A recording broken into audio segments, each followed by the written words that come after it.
Welcome to the Independent Schools podcast with me, Juliet Corbett.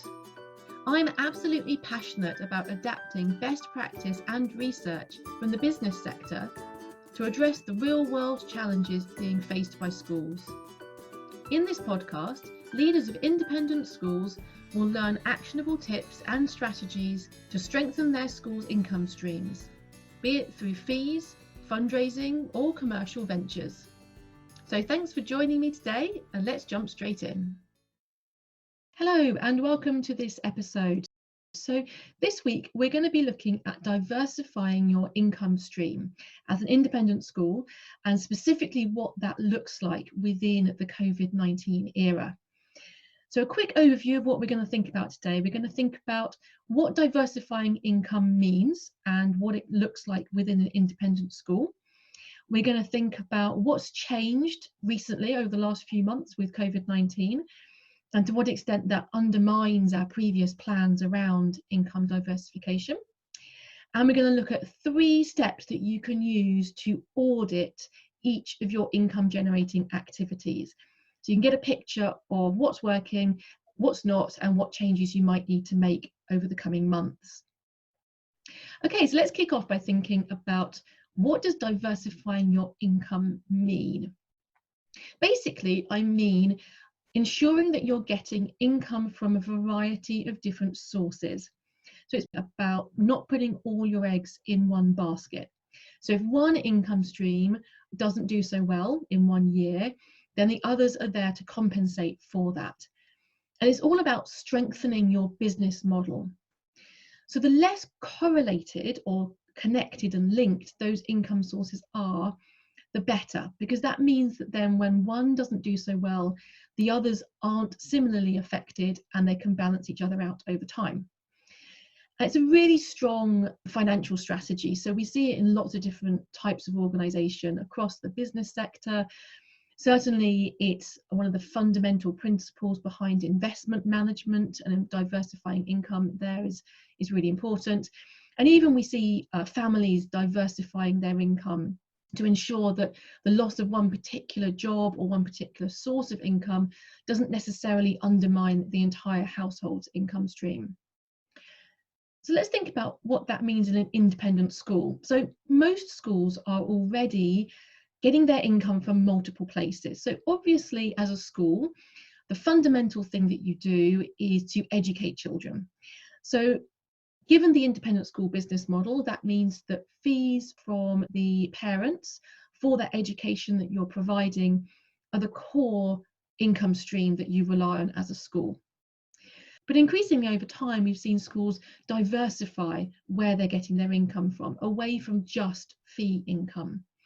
So for example, fundraising can provide a really solid source of income for schools. Hiring out parts of school facilities for activities like weddings or corporate events, hiring out sports facilities specifically to the local community. Some schools have gone down the route of international franchises, and that produces an income stream for the home school. And in some schools, the summer school activities may also be profit generating. So each of these, I'm going to be calling them income generating activities. And please don't misunderstand me. I've spent my career in education, leadership and management. The education of children is at the centre of everything that we do. And I don't want people to think that I'm devaluing it by calling it an income generating activity. But for the purposes of this podcast, that's what I'm sort of thinking about it as. You can only be an independent school and provide that inspirational education if you have a solid business model to underpin it. So that's all quite straightforward, but what's changed in the COVID era? So the basic concept of income diversification is still really sound. It's still a solid financial strategy to employ for your school. But what's hit us all really unexpectedly is that almost all of the income streams that we rely on as an independent school have all similarly been hit by the crisis that we're going through. And that's one of the really big challenges of this crisis. Nobody anticipated, or very few people anticipated, that we would see a negative shock to our economy such that it would impact on everything simultaneously. And that's where the challenge comes. So it's really important that schools ask questions around their business model and their income streams in particular. So key questions that we should be asking include, should we start diversifying our income more than we were previously by starting new activities? So, for example, perhaps a school that hasn't pursued international franchise options may be looking at them for the first time. And the second question is, should we be stopping or halting some of our activities permanently in order to reduce costs? So, for example, schools might be asking, should we completely permanently stop our corporate hiring out of our school facilities for large-scale events? So those are the two sides of the question. Should we be doing more income diversification, or should we be pulling back on some of our income diversification activities? Now, to answer that question, obviously it's going to be entirely different for each school. So you need to be thinking about doing an audit of your income generation activities. And you also need to be looking at the whole picture of income sources for your schools. So there's a question around each of those activities. Are they worth pursuing, either because you're doing them already or because it's something new that you want to explore? And then looking at, as the whole picture comes together, do we have a sufficiently diversified stream of income coming into our school in order to be secure for generations to come? So in future episodes, we're going to look at specific opportunities and challenges within each of these different types of income generating activities. So fundraising, international franchises, hiring out facilities, and so on. But for the moment, for this episode, I'd like to talk about a general approach to auditing any of your income generation activities. So I'm going to give you 3 steps that you can go through to see what's changed, how you're doing internally, and what changes you might want to make. So step number 1, the world has massively changed in the last few months. So we need to look at what's changed in your external environment, which might have undermined the strategies for income diversification that you were using previously. So we're seeing rapid change, we're seeing high levels of uncertainty, and the scope is huge because it's global, it's across our entire globalized economy.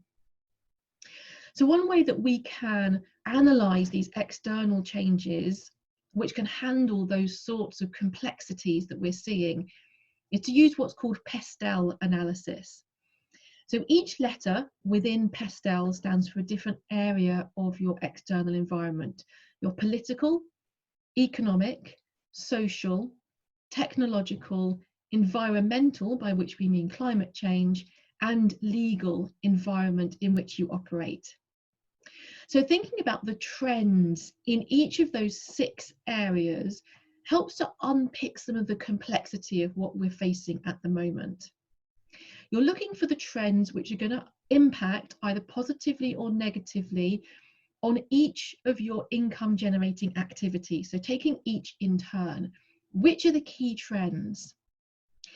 And it's important to differentiate between which trends are temporarily going to be a challenge or an opportunity, and which are going to be more permanent. Now, this can be difficult to say, but you need to be thinking about it in terms of the probabilities of which of these trends are going to be impacting us for longer.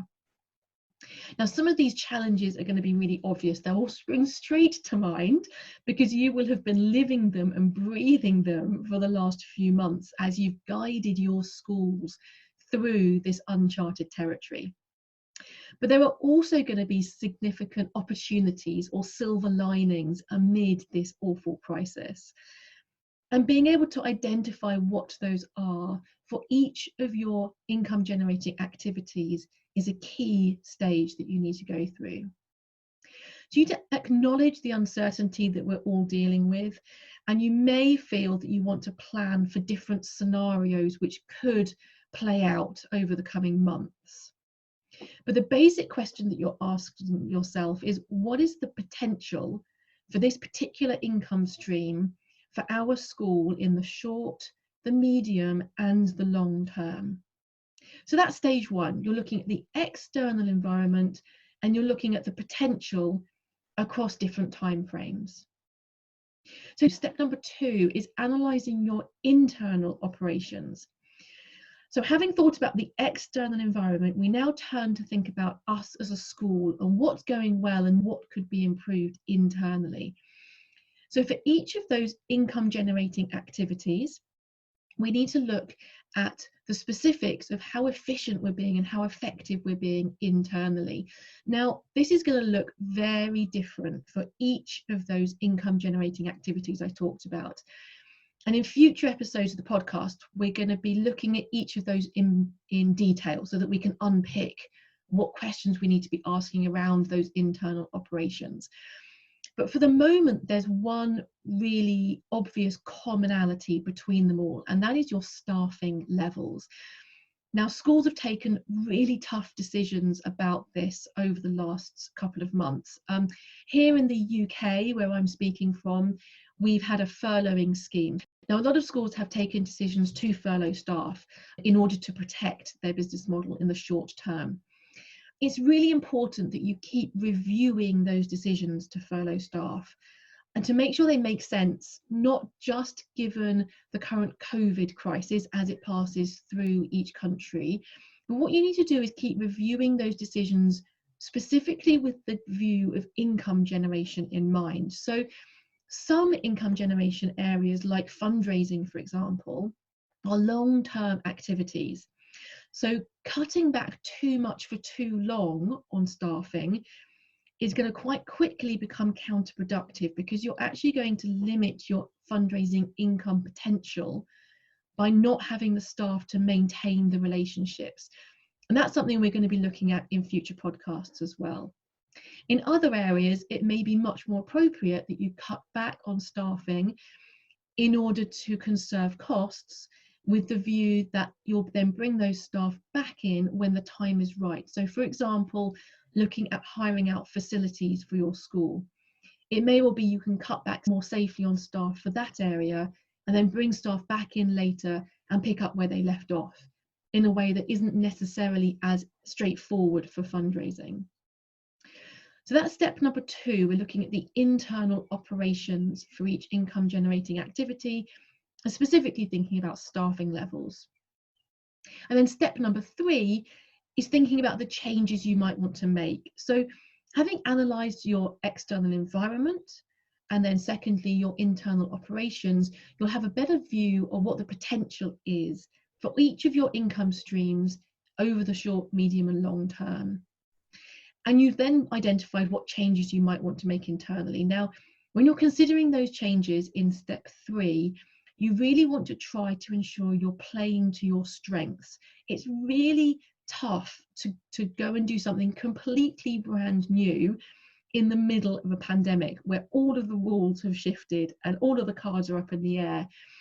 And it's really necessary that if you're going to be doing something beyond where your natural strengths lie as a school, you need to acknowledge that and then bring in the partners or the advisors that are going to work alongside you to make that a success more quickly.